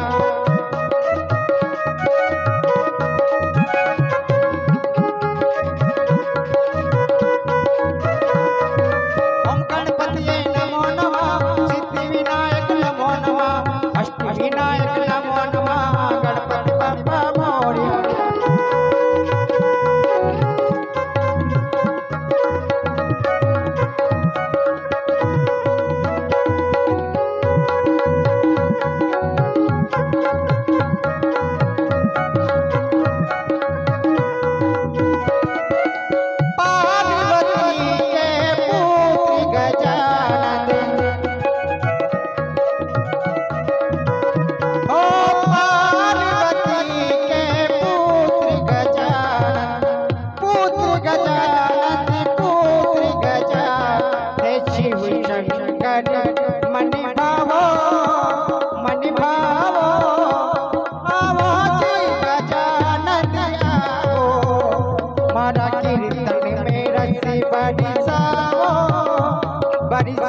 महाराज की जय हो। गौरी पुत्र गणेश जी महाराज की जय हो। गणेश जी महाराज व्यास जी के पास आए, बोला क्या काम है, बोलिए महाराज। गणेश जी महाराज ने जैसे ही विनती करी, व्यास जी महाराज ने कहा कि एक काम करना, खाली और कहीं नहीं करना। बोले क्या? बोले कि आपको जो मैं बोलूं वो आपको लिखना और एक ग्रंथ बनाना है। गणेश जी का आपको मालूम है, एक गाय का दूध निकलता है इतनी देरी में कहीं टिकता हूं, एक गाय का दूध कैसे समझ। फिर भी आपने बुलाया ना, तो मेरी एक शर्त है। बोले क्या? कि जहां आपका बोलना बंद हो गया मैं निकल जाऊंगा।